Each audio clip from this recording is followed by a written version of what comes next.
second coming. God is always punctual or right on time, whether you use the solar or the lunar calculations. Let's continue reading Daniel prophecies in chapter 9 verse 26. The people of the prince who will come will destroy the city and the sanctuary. This was fulfilled as Christ had also predicted by the Roman armies under General Titus in 70 AD. The end will come like a flood.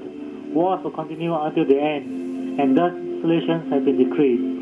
This brings us down to our very own day, the end time. Between the 69 and the 70 week, or the last week, there's a time gap of about 2,000 years, which in God's plan is a mystery or sacred secret, where God is calling out the church or the Gentile believers to be included in this master plan of salvation with Israel and Jerusalem as a model. Listen to this prophecy or prediction about the future. He or a Roman prince will come out of Russia, the Rome, will confer a covenant with many for 1/7. This means that Daniel's last 70 weeks or the final 7 years will start when the Antichrist or Supreme Soviet dictator makes a 7 year peace treaty with many people. In the middle of the week or 3.5 years later, he will put an end to sacrifice and offering. The Soviet military pact with Israel will be broken, and Russia will invade Israel and the Middle East in fulfillment of the prophecies of Ezekiel chapter 38 and 39. He will betray the Jews and double-cross the Arabs to seize oil resources and lands. The king of the north, or the Antichrist forces, will desecrate the soon-to-be rebuilt temple and set up the abomination of desolation, the statue of himself that will cause the sanctuary to be desolated by the true worshippers of Jehovah, who abhor idols, icons, or images. He will even ultimately set himself up as a god to be worshipped by all at the pains of death, until the end that is decreed is poured out on the desolator.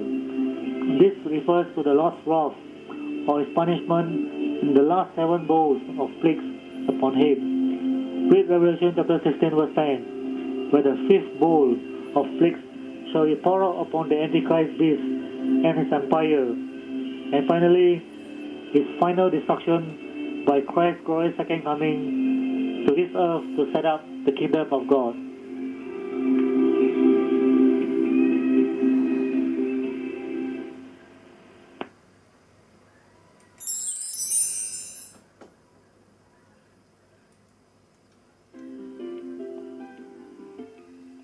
This chart is a chronology or time scale of Daniel's prophecy, which I have borrowed from Dr. Leon Wood's book, A Commentary on Daniel.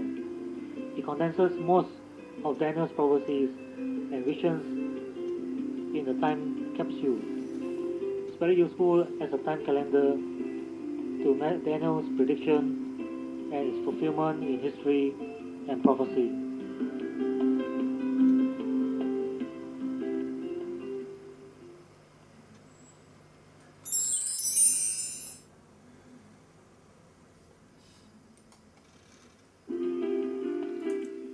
Chart also from Dr. Leon Wood's book shows Daniel prophecies at a glance.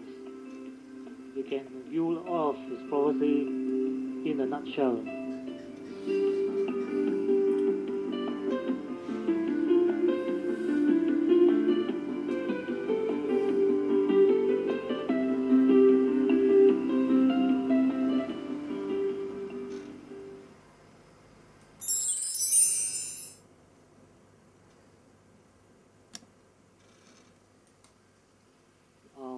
Of the Lord Almighty that fought in World War I. The first was for his land.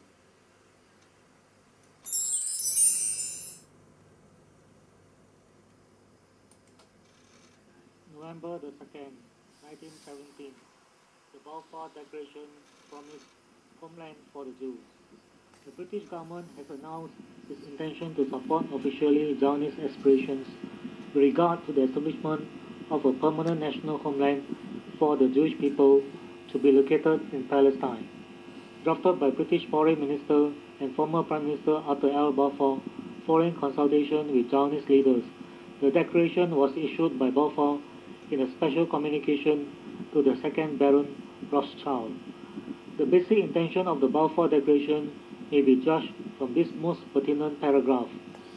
His Majesty's government views with favour the establishment in Palestine of a national home for the Jewish people and will use their best endeavors to facilitate the achievement of this object.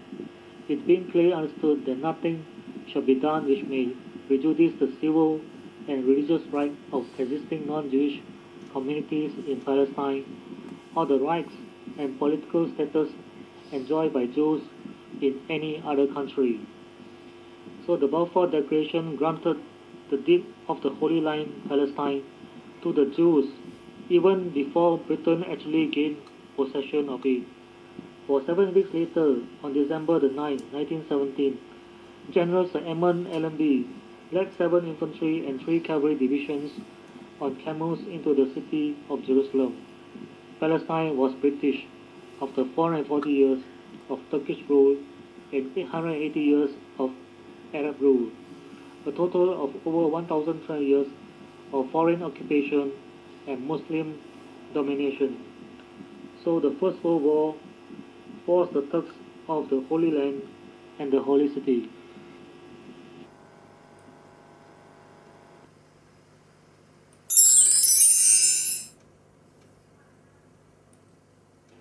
The arms of the Lord Almighty that fought in World War II.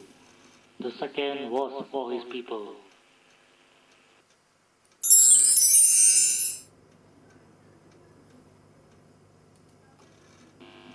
1st of September 1939, Germany invaded Poland. Jewish genocide began. Jews were segregated into ghettos. Mass killing began with Jews being shot or gassed in vans. The Nazi invasion of the Soviet Union, Operation Barbarossa, in 1941 widened the slaughter. As the Germans advanced, they massacred whole Jewish communities. The final solution. In 1942, the Nazi leadership agreed a plan for the final solution, the total extermination of European Jews.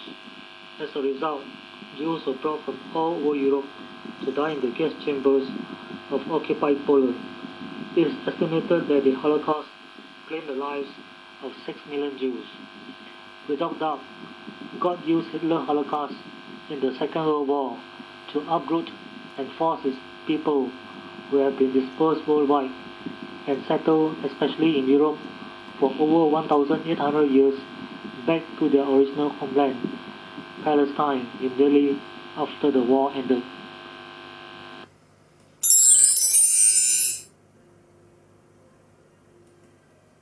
The arms of the Lord Almighty that fought in World War III. The third will be for himself.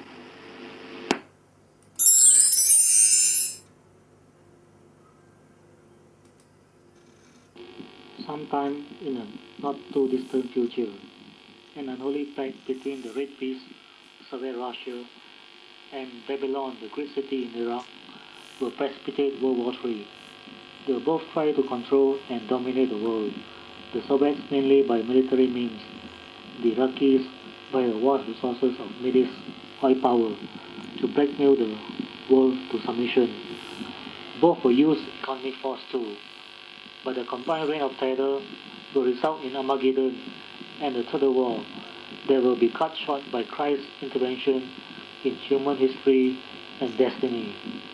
World War III will force the Lord Almighty of heaven to return to earth to stop the insanity of world conquest at the cost of total annihilation and destruction of all mankind.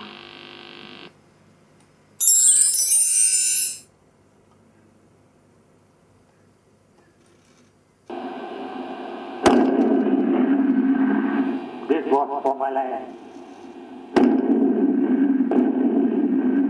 This was for my people.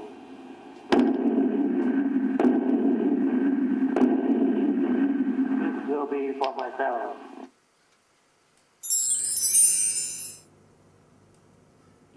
After Armageddon and World War III.